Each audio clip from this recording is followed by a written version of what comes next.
starting with the second session of the seminar. It is supposed to bring the novel insights regarding the present moment and how our topic reflects through the lenses of rapidly changing reality. At the beginning, Jovanović, my also dear colleague from our COST Action, independent researcher and also PhD candidate, will open the questions on preservation and protection of mass housing heritage. Then I will invite Grozdana Šišović, also our colleague from the Faculty of Architecture, the teacher, the architect who works a lot in the contemporary practice, and researcher also. She will acquaint us on perils and challenges of contemporary practice in Serbia. And finally, I will invite Monica Pacheco. She will open and moderate the discussion on the contemporariness by presenting her view on this topic and sharing her novel experiences, I hope, from the workshop in Beirut. So easily we are, step by step, we are coming closer and closer to our COST action topics. And tomorrow we will have day full of work. So I'm inviting you now to use this session also to start discussion on this subject, MCMH Now. So at the end of this, after we hear our presenters, I am calling all of you to maybe to take part in this discussion and actually start our following days of exchange of our experiences and knowledge. Okay, now, Jelica, please, can you take the floor? Thank you, Maria. And thank you for the opportunity to be here and be a part of the COST Action.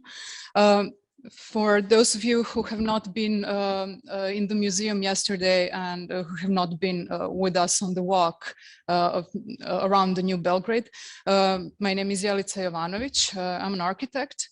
I work a lot in field of preservation, and I'm here representing all of these institutions and organizations.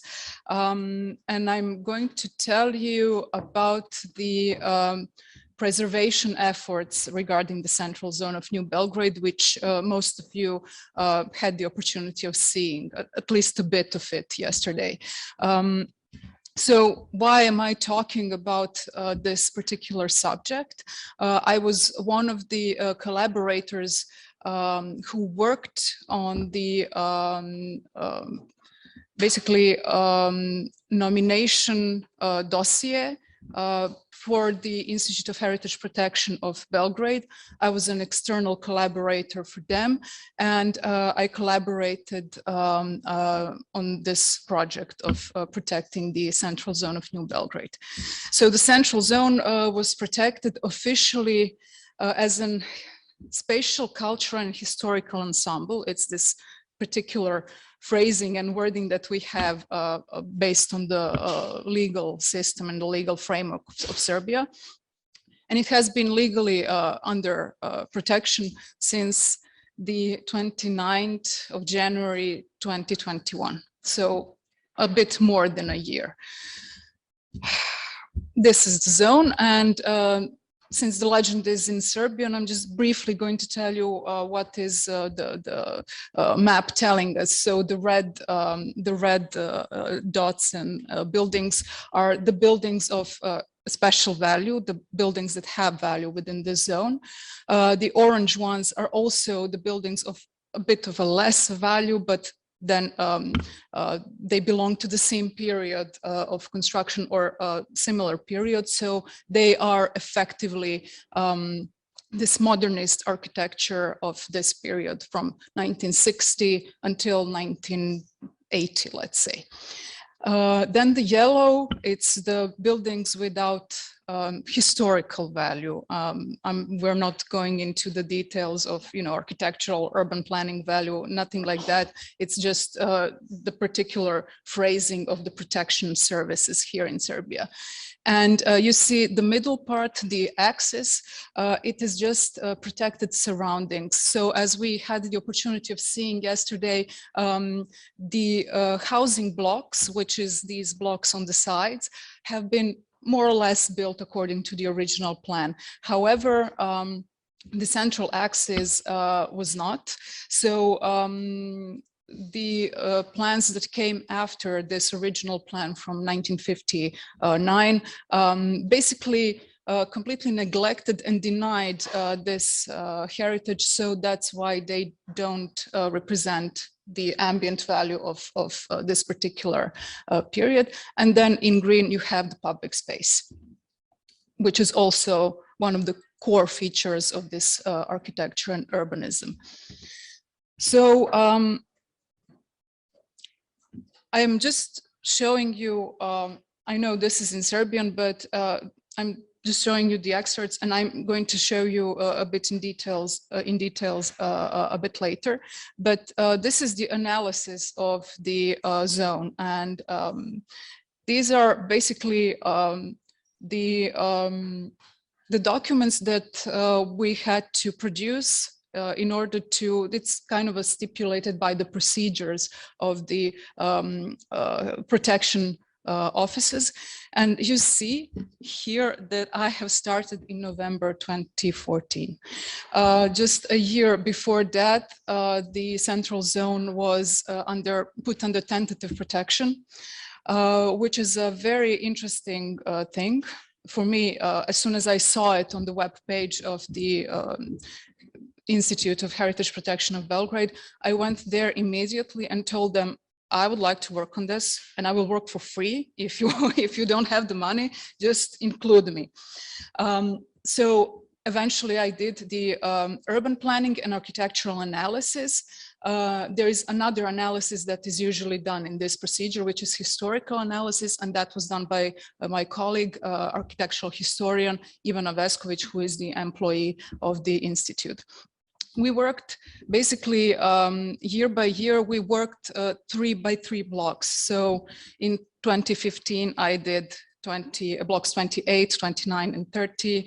In 2016, I did blocks 24, 25, and 26. And then a small pause, 2018, I did the basically so because it was not everybody shared our opinion that this is a zone that is somehow valuable and that should be protected, and I'm going to come back to that a bit later.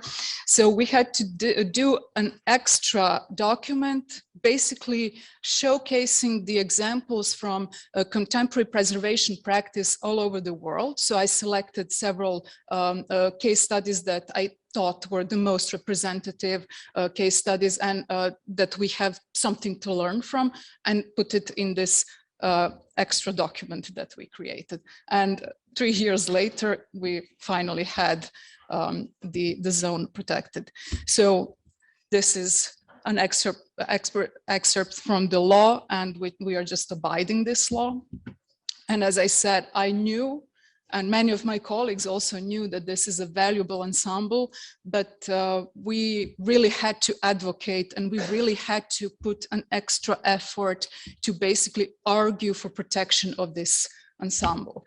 Why am I telling this? It's not the first time that this ensemble was put under tentative protection, that there was an effort. The first one was done as early as 1992 by highly esteemed colleagues from the Institute of Heritage Protection of Belgrade, Zoran Manović, who did so many preservation studies and protected so many buildings and ambiences all over Belgrade, but failed in this particular case. It was not the only case of mass housing or large modernist ensembles or modernist buildings. I'm talking about post-war modernism specifically. It was not a unique case of, protection basically being denied.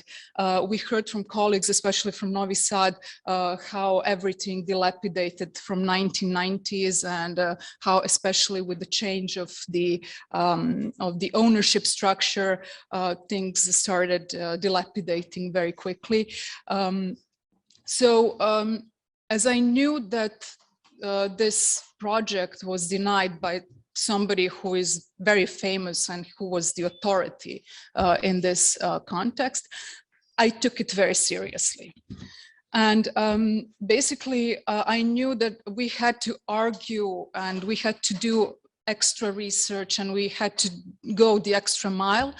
I decided to go a bit different about it. So, okay, we have the procedure, but we need to basically kind of densify this procedure, put more information in there and structure it better. So I had this methodology.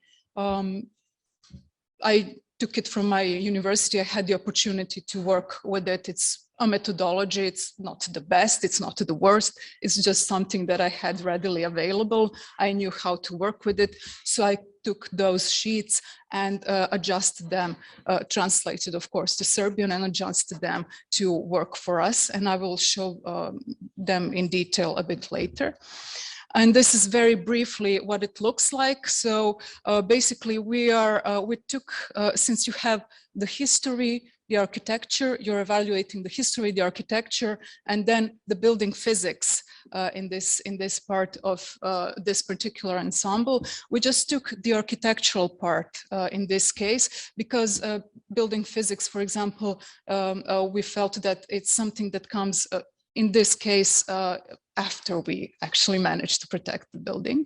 And you're evaluating basically the connotation, the architects, the building as a whole, and then individual parts, etc., etc. And you're evaluating basically all of these. So this is a bit condensed. I'm going to show you the sheet a bit later, and then you have some data score basically at the end. So from now on, I'm just going to bombard you with a lot of photos, and basically I'm just going to tell you how we argued for protection of this ensemble. So it has been mentioned yesterday, it has been mentioned even today. I don't need to go further into details. It's just that it's very valuable. And we in New Belgrade Central Zone, we have the essence of all of these efforts. You have them elsewhere as well, in other cities, in other areas of Belgrade, but this is the essence. This is the go-to place where we go and explain this laboratory of housing that I was telling you about yesterday. So we have the technological innovation. You see the leap forward basically from, you know, the labor-intensive manual work that has been done in the construction sites in the past. And after the war as well, we can talk about that later in detail if somebody is interested. And then you have well-organized site of MJelica technology, for which New Belgrade is actually very well famous for its application. I told you briefly about this technology. It's basically applying the pre-stressed concrete, which is not the usual thing if you look into the construction. Pre-stressed concrete is usually used for large spanning structures. And this is actually where this concept was tested in the fairground of Belgrade Fair on the other side of River Sava. But what is similar to New Belgrade case is that the soil is equally damp and has lower bearing features. So it's not as easy to do the funding on it. The engineer Branko Žeželj took this concept and then applied it for housing, and we have the concept of the maison domino that I told you about yesterday, and that we mentioned a few times today as well. Just bits and snippets from these various construction sites all over New Belgrade for sure. Then you have, you know, this shifting construction landscape. So you see the organized construction sites and the storage of the panels. You had various various types of construction sites, depending on whether you're bringing the prefabricated pieces from elsewhere or prefabricating them in situ. So those were also two options in this case. Then, of course, as Anđelka mentioned, we had the export of this technology and technology transfer. I'm very well aware that this is a charged term, but it also has other connotations in this context, so we can also discuss that a bit later. Then you have the collective efforts of actually working on these sites, and New Belgrade was very well known for workers' brigades, basically preparing the site for construction. Yesterday, we also spoke a bit about the temporary housing, which was all over this empty area, this tabula rasa of New Belgrade that I was showing you. No, it's just that these were considered as temporary. They were deemed to be demolished or dismantled in 10, 15, 20 years, depending on the speed of construction of the permanent housing, which you see basically coming and approaching this way. So all of those workers had to be housed somewhere. And this is the barracks they used.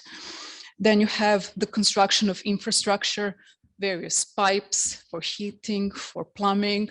Of course, heating plant that was built in New Belgrade in the vicinity of the central zone. The regional and international infrastructure, which is the highway. But then you also have this other infrastructures. I'm calling them infrastructures on purpose because you also had, it was an architectural program, definitely. So you have this new way of life, you have new consumption, you have also culture, you have recreation space, you have schools and kindergartens that we saw yesterday. So this is all this societal infrastructure that was considered as an as a part of this housing. It's complementary. Then you have the changing of the landscape, very important. We spoke a bit yesterday about the vast marshland of this no man's land that was the border between the empires for centuries. This is the way it looked. This is the way it looked at the beginning of 60s, let's say, from the side of Old Belgrade. Just a quick side note, because we're going to have a walk later.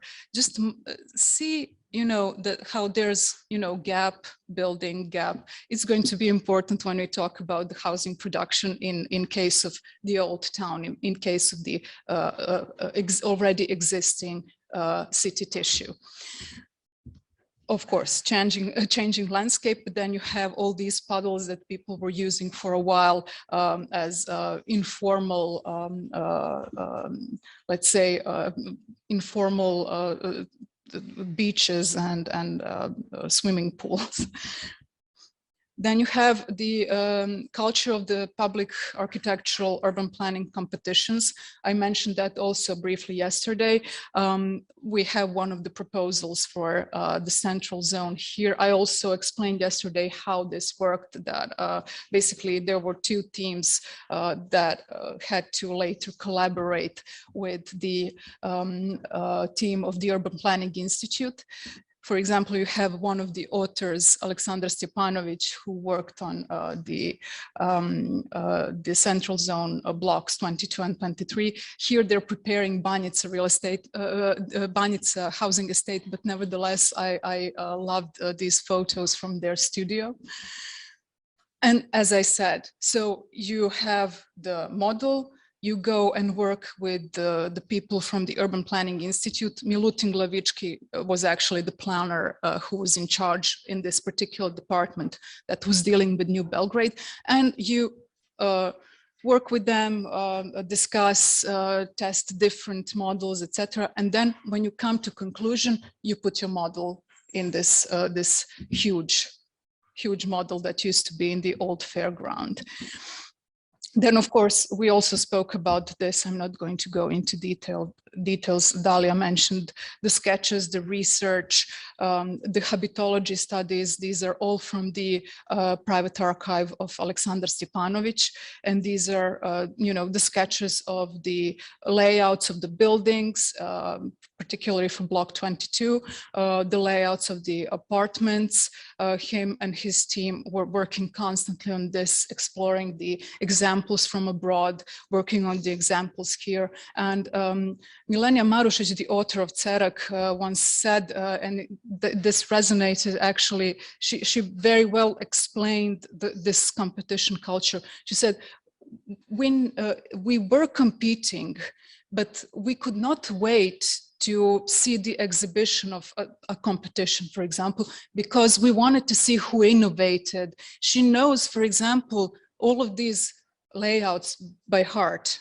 She can tell just by looking. I have to actually go and take a look, compare. She knows them by heart, for example, just because she went and studied them. Of course, just something that I mentioned yesterday as well, but just pay attention of the envelopes. So I'm showing you this slab, then the slab in Block 21, slabs in Block 29. We did not manage to see it, but nevertheless, it will keep appearing. The slab in Block 28. These are all EMS Žeželj. So you see the variety of the envelopes that this system was able to produce. I'm sorry, I did not have a better photo in color. So this is my, to the right is Jugomon system, another very important panel system that was patented by the company from Zagreb. So you had all these different technologies in one place. Then a bit further outside of the zone, you have blocks 1 and 2, also under tentative protection. I also did the research for them and the entire evaluation. And I hope we are going to protect them very soon. But it's, again, the same technology.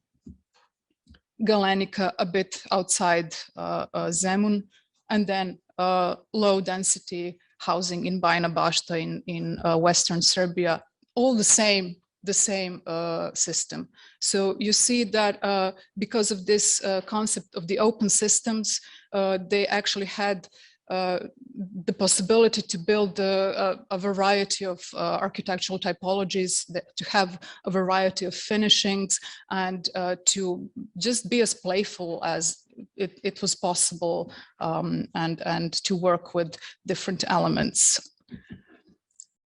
So just briefly, the threats, we are very well aware of them, and I think it's the best to showcase with this map that was done in 2012. So it's a bit outdated, but nevertheless, you see how these new structures are emerging and basically popping up in the middle of this zone. At the moment, this is the only empty area, but it's soon going to be built, or at least this is the announcement. So we spoke a bit about Block 22. The same thing happened in Block 29. So this is the housing that was built where the Rayon Center should have been built, where the cultural services, healthcare services or shopping offices should have been built. Now it's housing, and it's effectively densifying this area, although for example, kindergartens, schools are not following this tendency. And the same thing happens outside of this zone.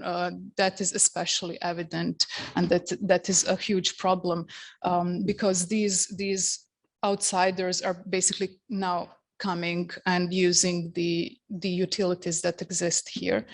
Then we have all these new, they were marked yellow without value on that map that I have previously shown. Note also the church, and there is it's very important to kind of look into the practices of how the church builds. It's often the land that has been given to them. It's often without permits. So there's a tendency of, churches popping up. This particular case was a very strange case of land that was gifted by Energoprojekt or Napred, I'm not sure, but that's pretty much the same company now, that was gifted to the church. And they decided, although something else was offered to them, they decided to build here nevertheless in early 2000s. And then this is the detailed plan for the block 25 and 26. So you see this tendency of going into the heights, of building high rises. It's a good thing that the architect had this homage to the central zone axis, but nevertheless, the area is again more and more densified. And this is something that we basically inherited in this place. So the plan was already done. It went through all the procedures. Now we have to see what's going to happen with it. Is there some space to negotiate, maybe lowering some heights and seeing what is possible here. And then there is the loss of technology. So this is, as we know, the last remaining factory of prefabricated elements. It's actually in the vicinity of the central zone, the construction company RAD, which went bankrupt and is in this irresolvable case of bankruptcy. So basically its factory, it's there standing, rotting away. And we're not sure to which extent we will be able to basically replicate this technology as the buildings are dilapidating. So we have this authenticity issue to resolve as well. But then on the bright side, we spoke a bit about the identity of the Blokovci and the New Belgraders. And this is one of the most popular Facebook pages, the old photos of New Belgrade. And they are digging out the most interesting photos and the documents and publishing daily. Then you have, for example, the representations in cinema. For example, this old film from the 50s of a girl who got lost, but then went on a tour of sightseeing New Belgrade and found a dog, and then went back to her kindergarten. A very popular children's show, how the Kocka, how the city is building. So there's this famous, I think we are going to be like this tomorrow because we're going to visit the same site. So they went to the Urban Planning Institute and saw this model that I have been telling you about. Of course, the films done by the official public television. I told you also about the basketball players. Aleksandar Đorđević is actually, I think, the most famous one who is from New Belgrade. So we spoke a little bit about the playgrounds, the basketball courts, and this is another layer of, let's say, pop culture that is important in this case. For example, Luc Besson came here on a couple of occasions to film his films. New Belgrade is basically pretending to be French banlieue. So there's that. Then there's our local rock star, late Milan Mladenović, the leader of Ekaterina Velika. But then there's also folk diva Dragana Mirković, I don't know, in this film from the 90s that was filmed all over New Belgrade. And as I said, it's basically New Belgrade Central Zone is just the essence of all these different stories that we can tell about New Belgrade and Belgrade. Just a side note, but Dalia also spoke a bit about the way this housing stock was built. You see, for example, we spoke about this yesterday, what is the original ownership and how these stocks were built. So blue was built, basically, it was a part of the Yugoslav People's Army housing stock. Green is basically this commercial development given to these two associations that were working here in Belgrade. And then Block 30 eventually was built for the federal and republic authorities, for the people who work there. Note that all of those have asterisks, and it means that basically you cannot just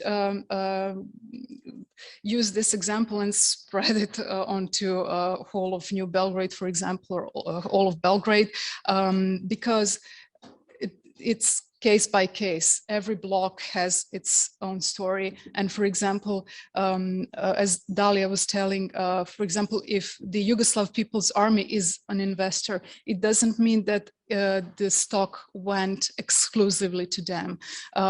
There were contracts with the city, so part of the stock went to the city. Also civilians worked in the army, so it's a bit more nuanced, but the army acted as the main investor who basically did all the paperwork and did all the procedures in the beginning when the construction happened. And I'm just going to abuse this opportunity. Next week, we are going to continue in this matter. So I'm going to invite you to another seminar, which is also going to be online, housing blocks. I can send you the link. It's going to be on May 20th and May 21st. So again, you can attend it via Zoom. Thank you.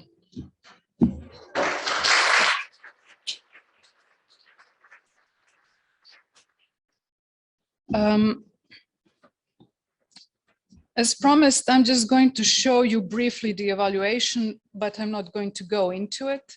And I have one copy, so if somebody wants to see it, you can take a look at that. But for example, this is something that I have added. The original evaluation does not have these textual explanations. So I felt that we needed to add this so we can explain why a certain aspect has a certain grade. Then, of course, we also spoke about that yesterday. Each block has its catalog of buildings, so everything is in there, the photos, the layouts, the elevations. This is from the 2018 document. So basically, based on the analysis that I did, so these are the examples from abroad. This one is my favorite, Iton Court, but nevertheless, so there were all these examples with the brief descriptions, with extended text, and then based on that, I analyzed some problems and did some just very brief proposals for each block.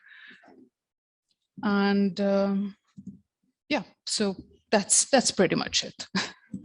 Thank you.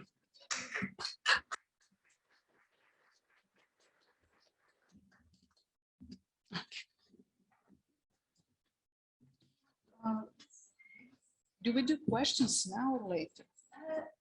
Later. Okay.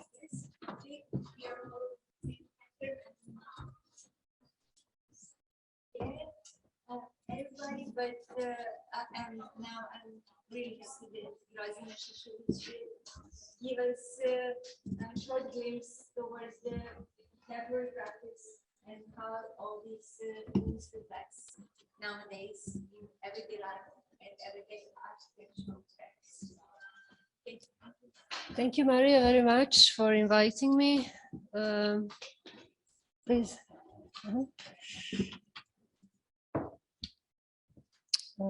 Samo ovoga sam.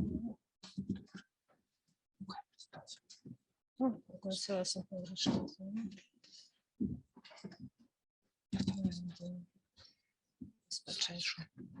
Može ono?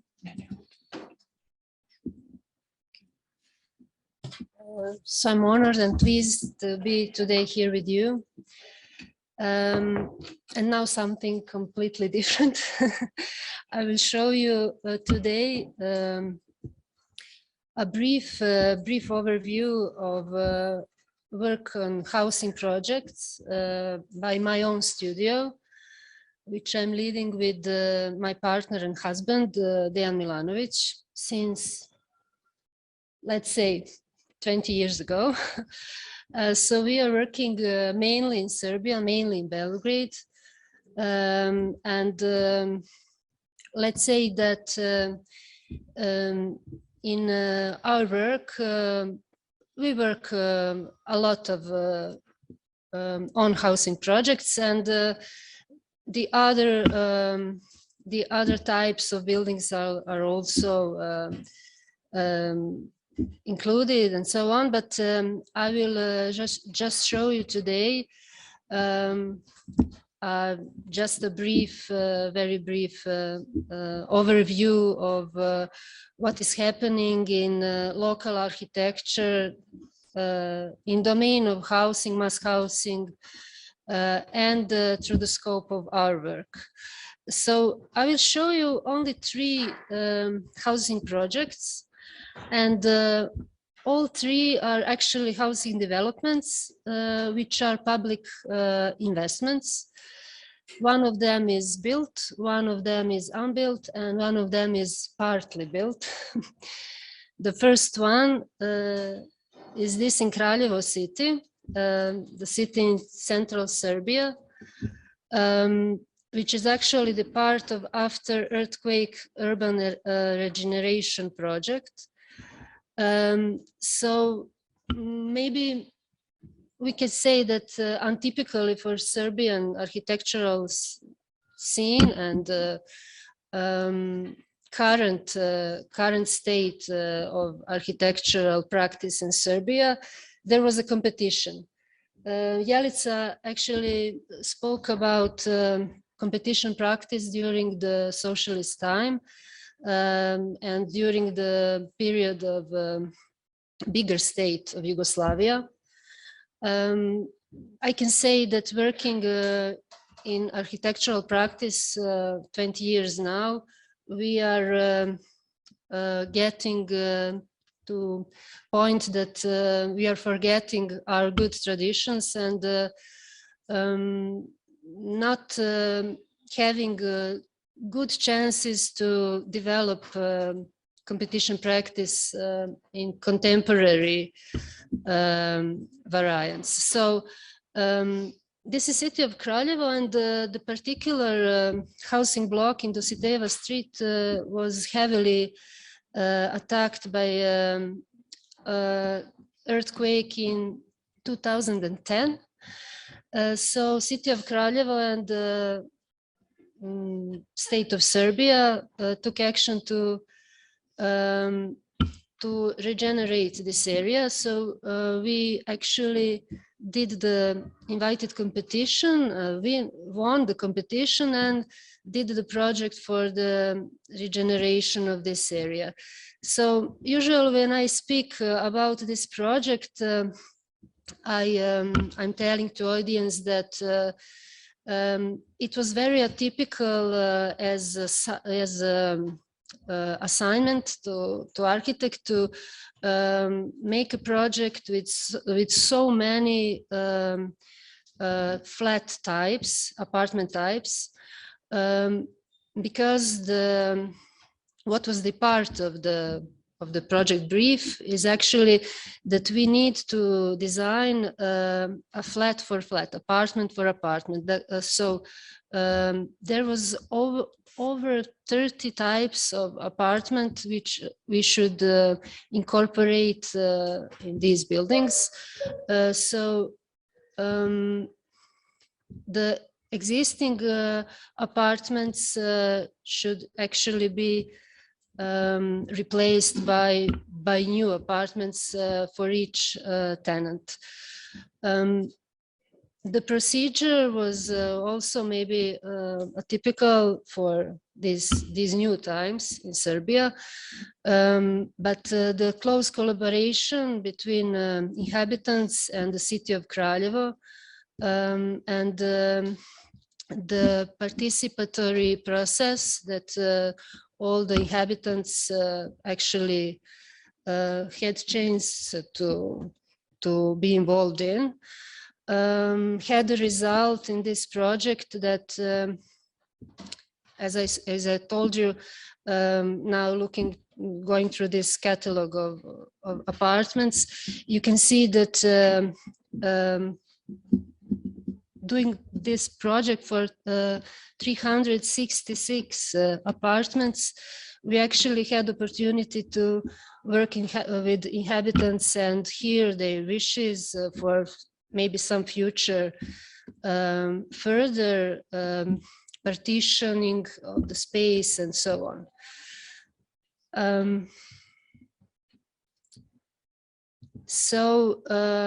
The current state of this is also what was interesting, waiting for the buildings to be built. City of Kraljevo also had a drawing competition for kids from this settlement with the subject my room from my dreams or something like that. So the first building has been done last year. We are waiting for another 3. So what is interesting is that we are actually building, the first building was built between the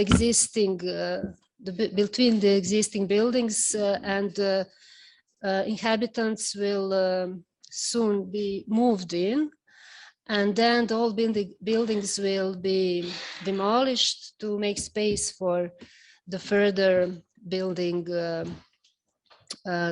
the further construction. What is maybe very characteristic for this project is, and I should maybe just highlight it now, is this time span. Unlike the previous historical period where we had these very good companies which produced prefabricated elements, and the construction was of very high speed and so on. Nowadays in Serbia we do not have none of the companies with the possibility to make the prefabricated elements, and further on we as practitioners are facing a very low technological level of construction companies, especially outside of Belgrade. So despite the wish of the City of Kraljevo and the Ministry of Construction, Infrastructure and Traffic to have an international tender for construction of this settlement. Of course, for the occasion of building in City of Kraljevo, there was no interest of the construction companies outside Serbia. I think only 2 companies wanted to apply for this job. It seemed maybe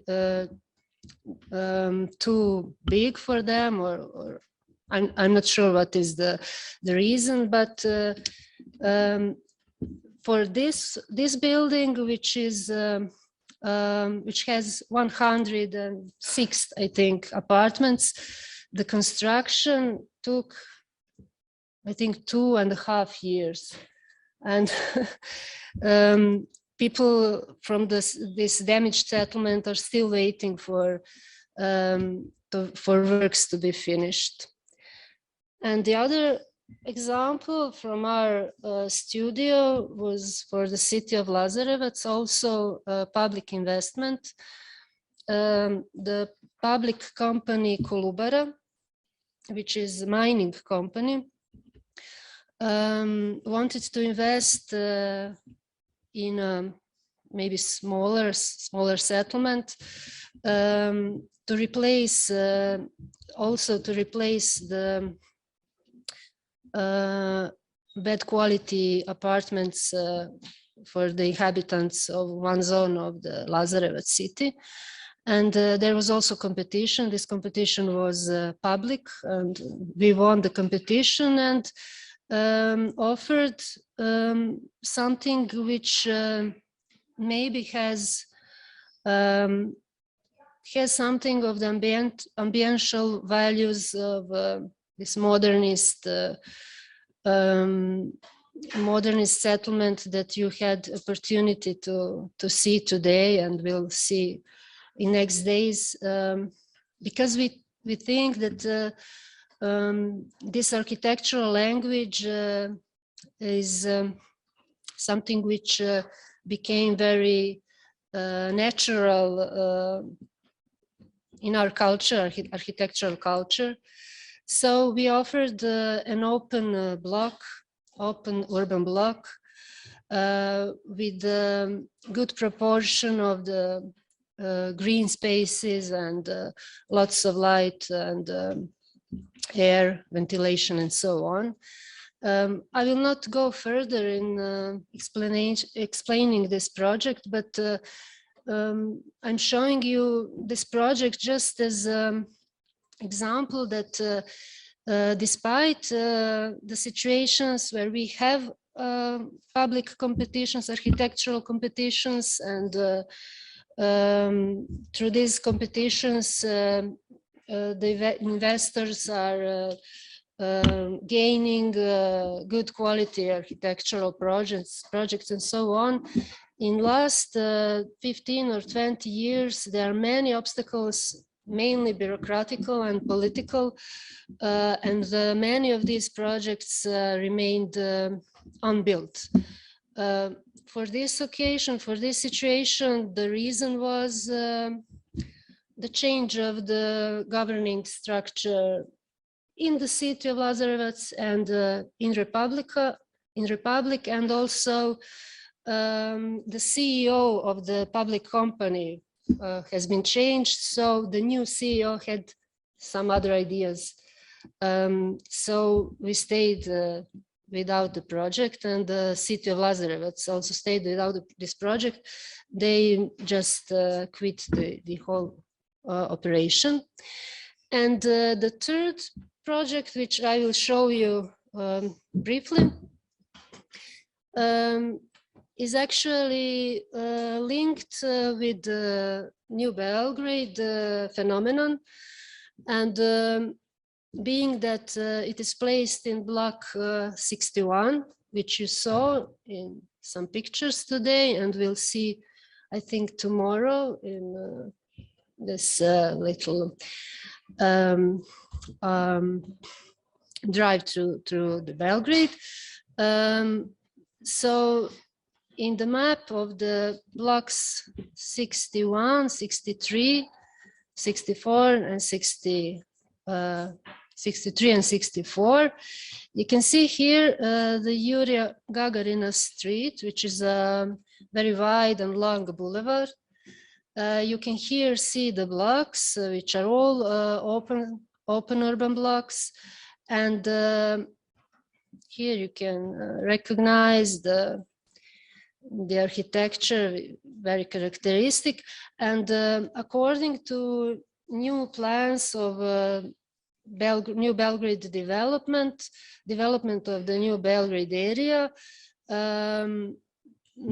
there is idea that Yuria Gagarina Street should have actually a new city front, new street front, and that is the, I can say, the logical continuation of the previous policy from 20 or 30 years ago of the necessity for densifying the structure of New Belgrade, especially these huge open blocks in one moment of the development of Serbian capital are actually the main target, becoming the main target of further urbanization and densification of the urban tissue. So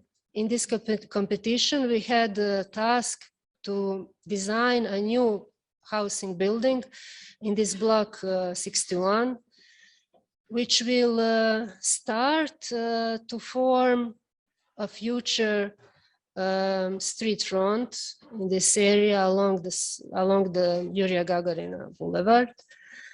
So it was actually an impossible task of, making a front where there is no front. The competition was actually organized in 2007 or 8. It was not that, it was pretty much some time ago. But as all the procedures in Serbia are getting slower and slower, it took 3 or 4 years for the building to get built. It was also the first prize on the competition. And what we tried here is to somehow investigate or make a research through our competition project, how to build a building, housing development, or just an apartment building, which should make a front with its front street facade, and in the same time to try on the level of architectural gesture and using architectural skills and architectural language, try not to make, classical facade, to make something which is more in the language of prefabricated construction, which is not alive anymore in Serbia. So this is how this project, how this design was further developed and built in 2010 or 11. And also as a public investment, this was actually a type of non-profit investment, being that inhabitants which had opportunity to move in this building are all public servants, from teachers to cultural workers and to policemen and so on.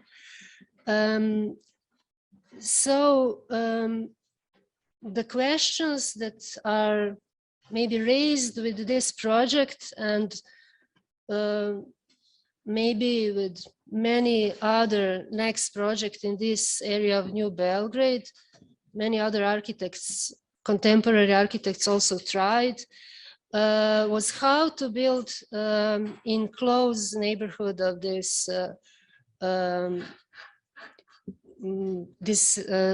developments from late 60s and early 70s, which are actually built and designed in completely another tradition and with completely, another ideology of using space, on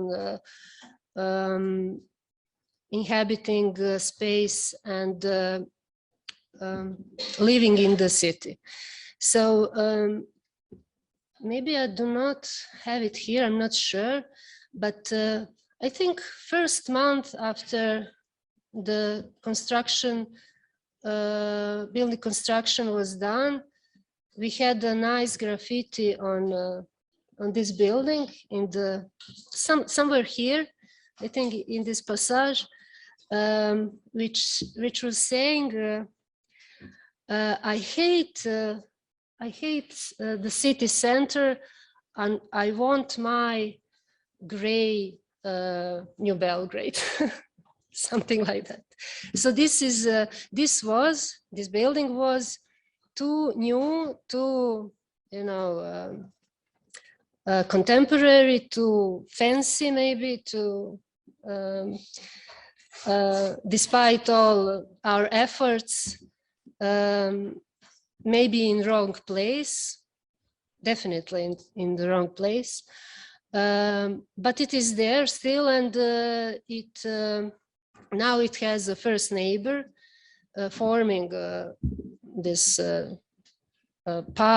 small part of the street front, and changing for good the space of the blocks 61 to 64 as they were originally. So thank you.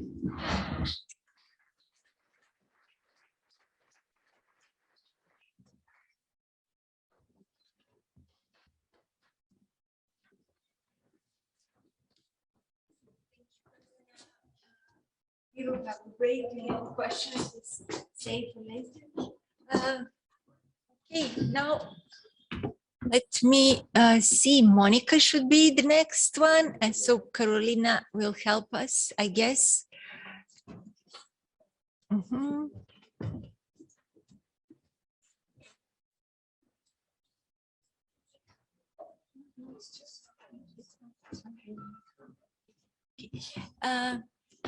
Okay, then we'll just wait a little bit for Monica.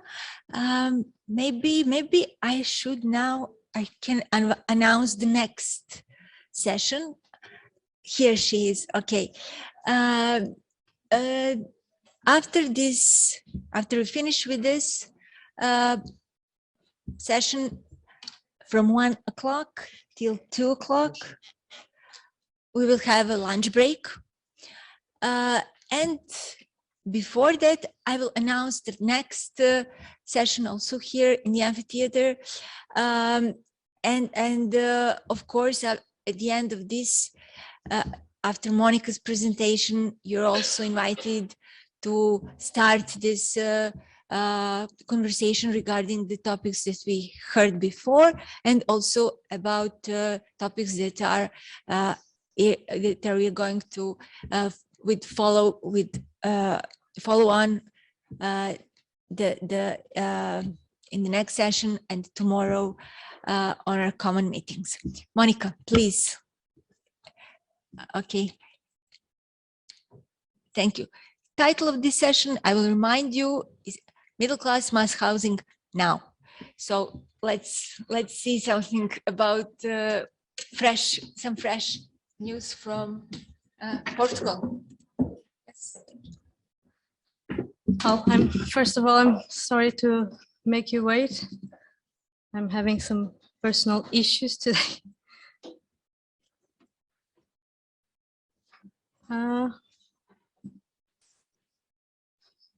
No, this is not mine.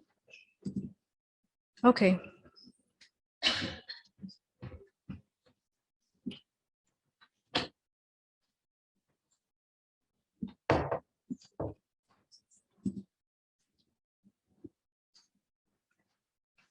Can I, where is the,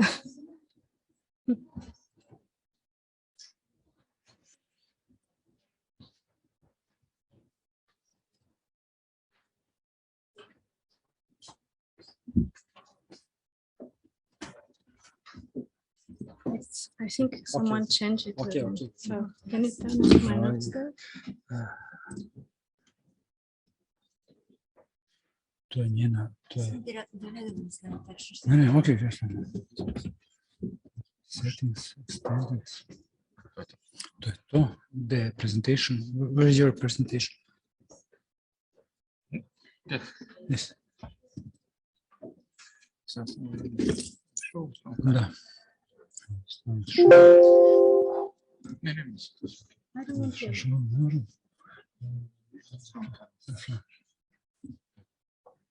No, to je to, ok. Ja share on it, yes. Ok. Yes. Stop share. Što? Why no, it's okay, it's fine. Share this screen. Share screen. Dobro. Screen 2. Da, ok. Share. Sad, ok. No, so are they aha, okay, dobro, okay.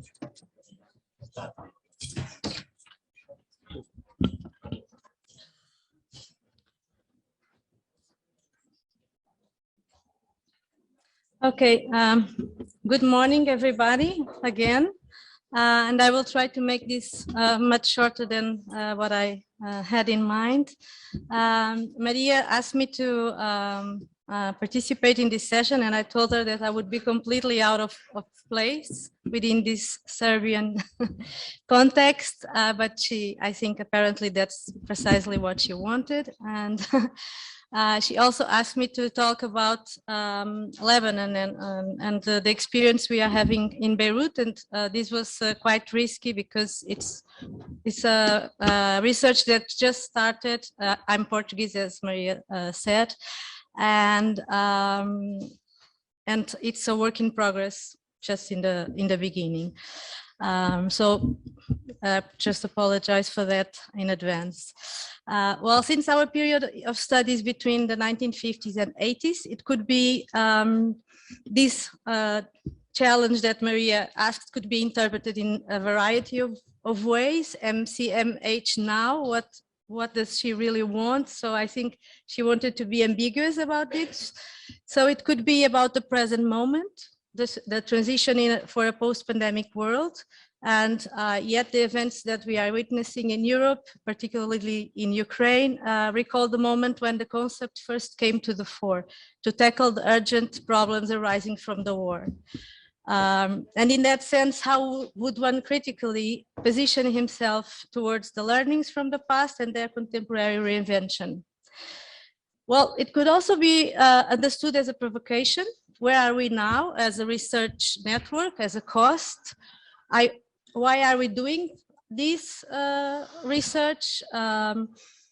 And what is exactly our purpose beyond historiographical accounts of architectural and urban case studies and specific housing policies?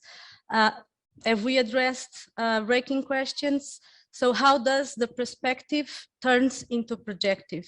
So as I think Jessica's presentation was also going a little bit in that line.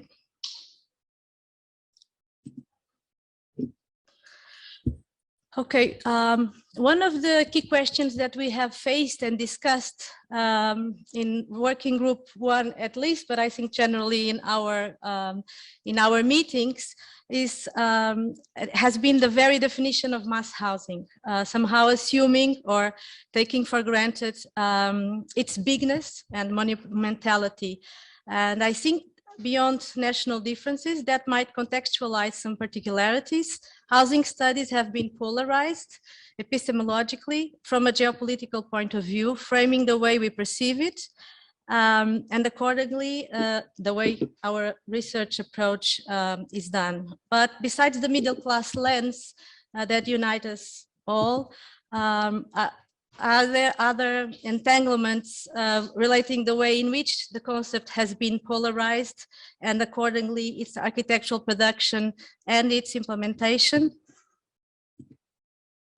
Well, if we use maps for that exercise, the first polarization we can recognize is within imperialistic nations, in this case, the United Kingdom, and particularly between motherland and as a knowledge and decision center and their overseas territories, that is a colonial approach to housing culture.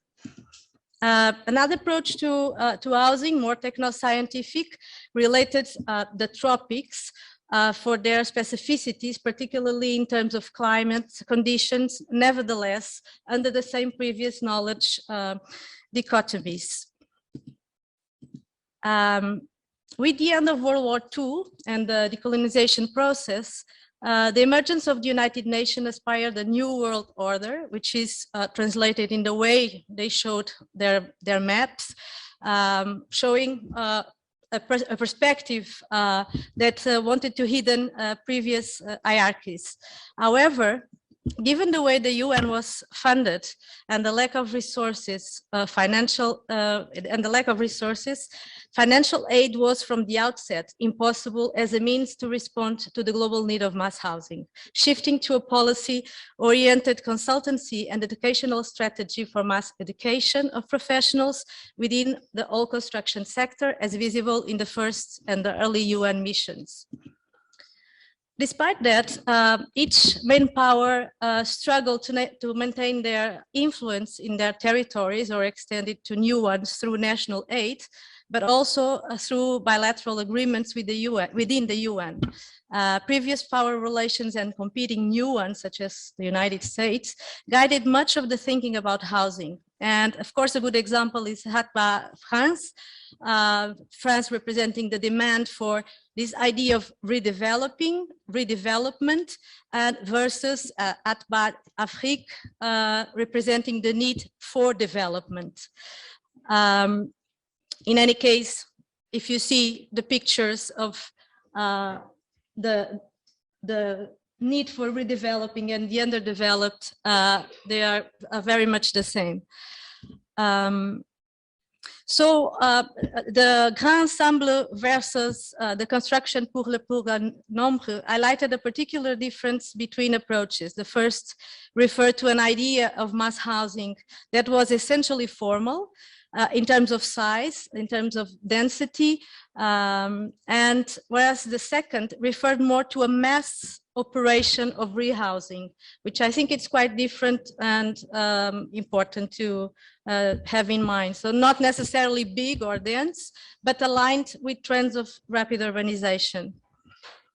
As the Cold War emerged, the capitalist and the socialist worlds opposed each other, competing for their recognized cultural primacy. So also a kind of new epistemological division of the world. So housing for the biggest number versus housing for all could have been the slogan for both sides. In 1952, the French scientist Alfred Sauvy coined the term third world in an article entitled Trois mondes, one planet. So 3 worlds, 1 planet, with both a political and a socio-economic meaning. And this is why and how, probably you know, of course, that it framed our understanding of the world in many things until today. So first, second, and third world. So even before the end of the Cold War, the term second world fell into disuse, particularly given to the 1980 Brandt report written by the Independent Commission, first chaired by Willy Brandt, which called for drastic changes in the global attitude towards development in the third world, namely the world's population living in cities, and the fact that 19% of urban growth was taking place in developing countries, coupled with global economic turmoil, growing poverty, the rising consequences of climate change. And the report redefined the terms, opposing developed and underdeveloped instead by developed and developing countries. That became with time known as the global north and the global south, the former keeping its previous connotation with the third world, the global south. But recently, development theories have been highly contested, and the representations of aid giving versus aid receiving, understood as a vehicle of epistemological hegemony, also changed the way in which we are forced to look at housing. Recent studies of Cold War architecture, and I think Vladimir Kulic will talk about that today, but we also saw this morning, have helped to highlight the increasingly questionable division between first, second, and third world architectural histories. Entangled in this web, we find 20th century architectural historiography divided along constructed distinctions between Western and Third World, modernisms, postmodern and post-colonial struggles for cultural identity, and capitalist and socialist networks of knowledge transfer. To study the interconnected nature of architectural production across these pervasive political and cultural fault lines, beginning with the recognition that the flows of people and things have never been fully contained within the confines of this three-world model, with its competing centers and peripheries, the nature of migrant labor and the global dynamics and networks of material transfers across the building world offer an alternative focus for potentially valuable research in an interconnected field. And Jessica was also showing that today. So the interconnected building worlds of the Mediterranean are something that I've been interested in the meeting in Milan. I had a chance to talk a little bit about it. And because they comprise such trans-regional field, uniting the continental borders of Europe, Africa, Asia, and intertwining the former Ottoman Empire, the British world, and the colonial networks of the French and the Italians. So that's why I will refocus this on this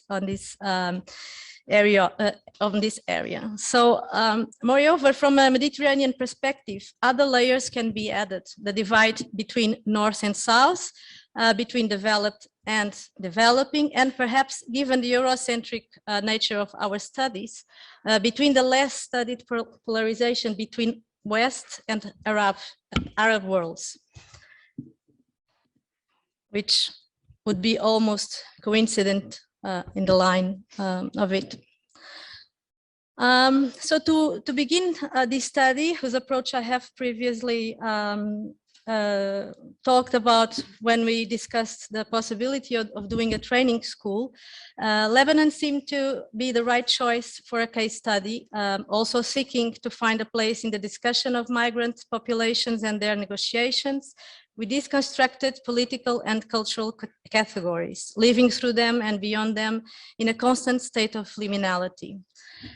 Furthermore, the recent blast in Beirut, which was the biggest non-nuclear blast ever, poses important questions on previous, actual, and future housing and rehousing dynamics, programs, and policies about the fight between donor countries and to take over the control, that want to take over the control of its port. So a lot of different flows converging to the same point, and consequently of much of the construction industry as well.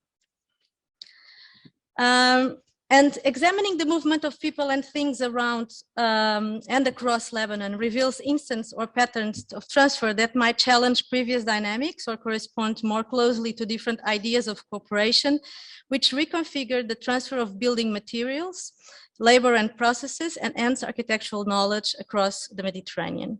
These includes the production and trade in construction materials across the region, the impact of policies promoting new economic relations, drivers and impact of labor mobility, transfers of innovation in construction processes, intergovernmental exchange of experts and expertise, and transnational expansion of architectural firms and construction companies, and rethinking the framework for vocational and professional pedagogies.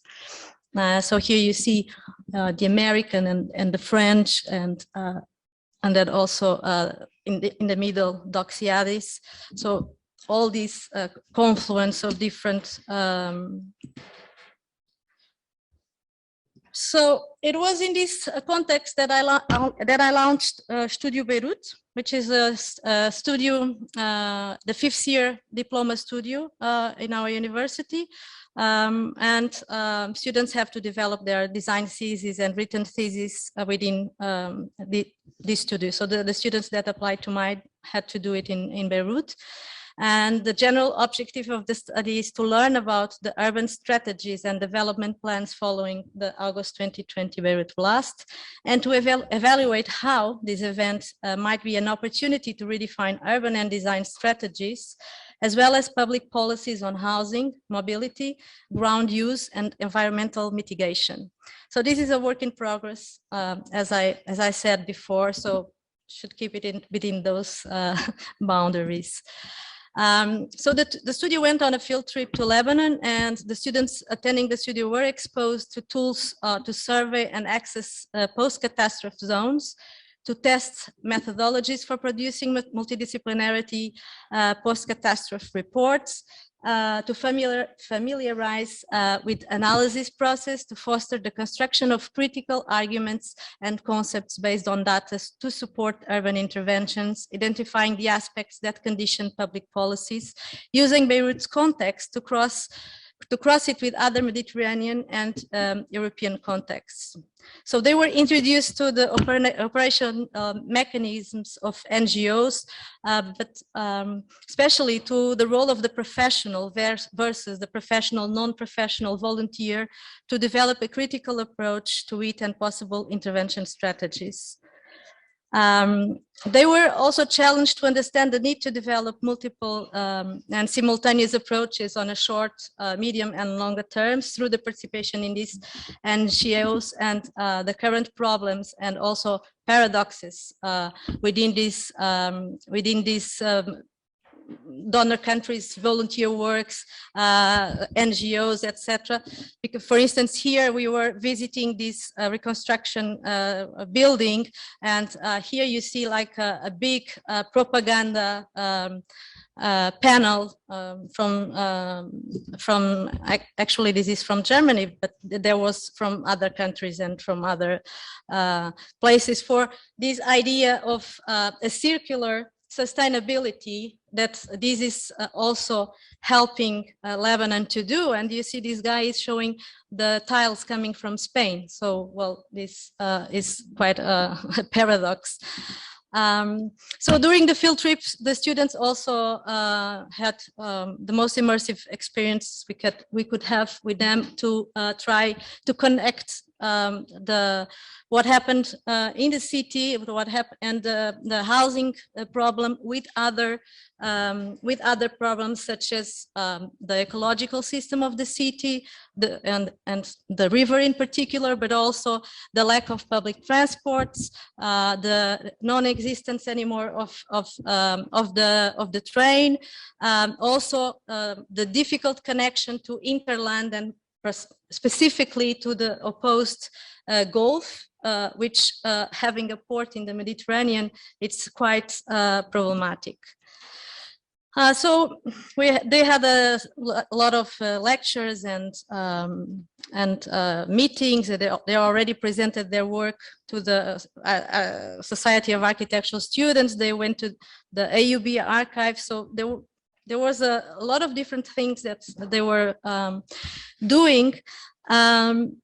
But one of the things that we recognized right away was that the blast was just one among a series of other events. So we've been talking about, I think in these sessions, about events that provoked something, and so like a moment in history. But in Lebanon, it seems like this is an endless event. It doesn't stop, right? So there's a civil war, and then there's the garbage crisis, then the financial collapse, then the pandemics, and then the blast. So this is endless.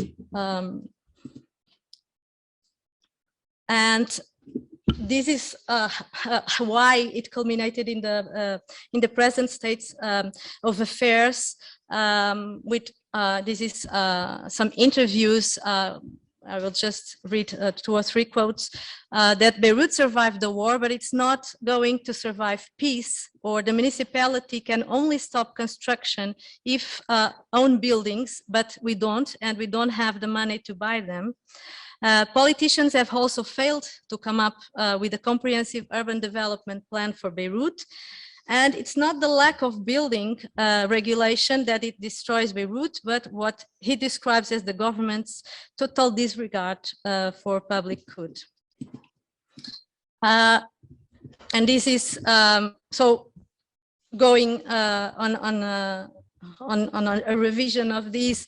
So there is this COVID-19 pandemic. There was this scarcity of electric power, so people have to rely in private generators, which is quite complicated. If you think about a capital of a country that has to rely on private generators and sometimes only have 1 hour at home of electricity or 2 hours, especially during the pandemics, you can imagine what that means. Then also a problem with the scarcity of fuel and gasoline, and particularly when you have to rely in generators. And then the garbage crisis, the huge recession, and then this problem, this consecutive governments and problems of a government that is accused all the time of being a political corrupted elite.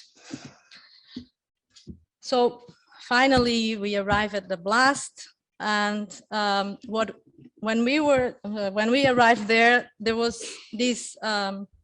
People didn't want to hear like, oh, you went through all these things, so you will make it. They didn't want to hear that, and I think they were like, we are not going to make it again. And I think this text shows. I think it was the best text I could find. It was a tweet actually on precisely how was the atmosphere. We are fine, minimal damage, can't complain, front door is gone, all glass is shattered, mattress is full of shards, nothing to complain about. Neighbor lost her arm, friend lost her sister, colleague lost his child, minimal damage, nothing major. Our hands are full of minuscule cuts, our eyes have dried out, our backs are in pieces, we are fine, nothing to complain about. Haven't slept in 5 days, haven't eaten in 5 days, haven't dreamed in 5 days, minimal damage, nothing to complain about. Dust in our lungs, dust in our eyes, dust in our hearts. We are fine, nothing major. No work, no food, no money, no light at the end of the tunnel. We are fine, nothing to complain about. Our army beats us up, our government kills us, our banks rob us. Nothing major, we are fine. So this was the atmosphere that we found, and I think Bernard Curie's 80s installation couldn't represent more better the way we could perceive the city.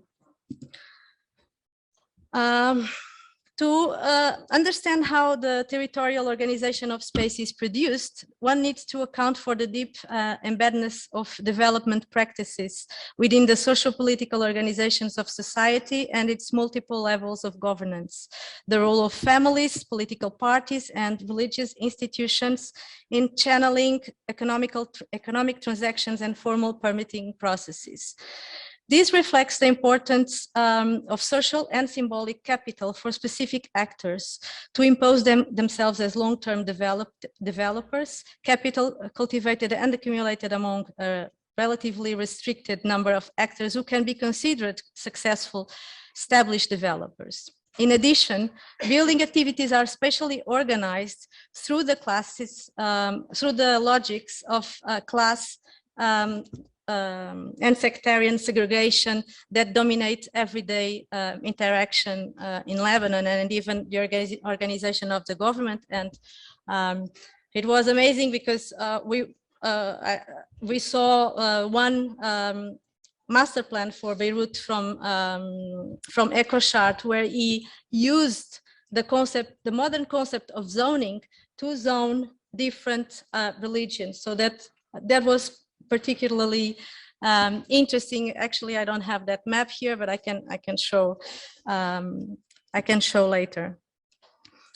So the blast had a strong impact within the housing stock, yet today Lebanon has no urban strategy or development plan. Lebanon has not implemented any state social housing, although it has historically intervened in the housing market in the form of rent controls. The notion of housing as a state responsibility in Lebanon lasted a very short period. There were several unsuccessful attempts at slum clearance, urban renewal and housing projects in the 60s. And Lebanon since then still suffered from a severe housing shortage, and most of collective housing complexes were built under the rental scheme purpose, targeting an emerging middle class who could only afford to rent rather than buy. And Lebanon is one of the most urbanized countries in the Arab region, with a legacy of uncontrolled urban growth and sprawl. And according to UN Habitat in 2014, the national average prices for residential properties ranged from $3,500 to $4,800 per square meter back in 2016. The significant proportion of the population find themselves excluded from the housing market. So as recognized by the government of Lebanon, the state has been historically absent in terms of affordable housing. And in contrast with that of the Arab Middle East, Lebanon is a fairly special case in terms of social development and physical urbanization. The country's location at the historically important node east of the Mediterranean basin, the rich history and diverse communal and social fabric, and the constant exposure to Europe all contributed to a phenomenal speed of change. Beirut, the capital, was before the civil war the largest urban center in the region, containing the majority of economic, political, and cultural facilities. So, for instance, the AUB, the university, most of the countries around were sending their students to the university there. At the time, the construction market was prosperous and highly speculative well into the civil war. And the sharp increase in construction wages, partially owing to labor migration to Gulf states and mostly due to inflation, have resulted in a remarkable slowdown of building activity at the time.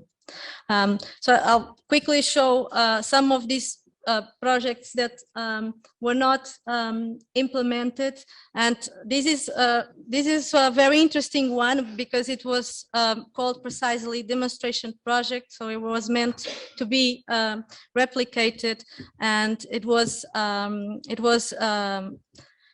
taken again by Caminos from MIT to develop in 1974.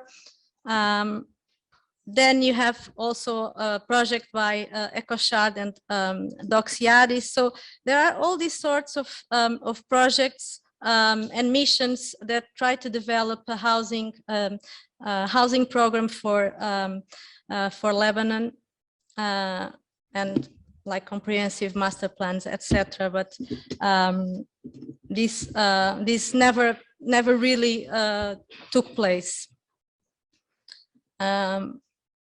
So this is the last main change, which was with Rafik Hariri, which the president, which introduced the concept of private shareholders companies in a place called Solidaire, which it's in the city center. So, Solidaire is the name of the company that developed, but now the area is also called like that. So Solidaire was commissioned to design and implement a new plan for the downtown of Beirut, 80% of which has been removed by the end of the war. The project was supposed to relocate nearly 80,000 citizens who lived in informal illegal settlements in the southern suburbs of Beirut, providing them with new housing. And yet, when you go there, what you see is high-end housing, Chanel, people with, with the limousine stopping to buy a Versace drawing with with the car driver and everything. So it's it was actually, and it still is, very controversial reconstruction of the city center. And as of today, and this is what I bring as the unbelievable, 1 in 4 apartments are vacant in the city. So this is a paradox of a huge park of vacant houses versus the need for shelter. And the need for shelter is quite wide. So it's not only about people living in slums, it's about, it's also about the middle class. So by vacancy, I am referring to apartments that were found at the time of this. This is a survey from AUB to be unoccupied or just unfurnished. These apartments include apartments still held by the developers who wait a market recovery before they sell them. They also include apartments purchased as long-term investments, mostly by expatriates, but potentially also by rich Lebanese individuals. So vacancy can primarily be explained by the valuation of land as a reliable investment for the rich local and expatriate elites. And the trend is common in countries such as Lebanon, where currency devaluation is an endemic risk. This valuation is amplified by a dominant discourse promoted by the powerful real estate lobby that has institutionalized its influence over the past decades through the establishment of public agencies as well as lobby groups. This has been heavily publicized in the local press through advertisements, conference events, and other occasions where a perception of reliability and success promoted for the sector. And here you see the other side of the scene. So the people in the slums, and then very, very impoverished middle class that has, ironically, with such a vacant housing market, has to commute every day to very far away of the city, without public transports, with all these problems with the fuel, with the gas, and also it is also results in a pollution that is completely unbelievable. Additionally to that, I mean, there's lots and lots of buildings that are still there since the Civil War, so half destroyed or unoccupied. Then there are buildings being recovered, but that's also something to discuss their priorities, the priorities of the ONGs in another time, another opportunity. So more vacant places or buildings. And then there are these new entire zones abandoned, empty new housing and recent new housing under construction or just finished, particularly in the new area that I was referring to as Soli there. And also, buildings that were being in construction and now are in this state. This is a very famous one called the Egg. But still, the housing market is very much alive, although there is nearly no transactions for the reason referred previously. So while you walk in Beirut, there are all these buildings being constructed, advertised. I mean, there are even prizes, architectural prizes, but everything is vacant, right? Well, what I wanted to leave here is how does one deal with this huge mass vacant housing in face of a huge need for it? What is the future? And what is the future when we are talking about not only middle class, but we are talking about middle class, we are talking about poor people, we are talking also about one country that has an affluency of refugees as probably no other place. Thank you.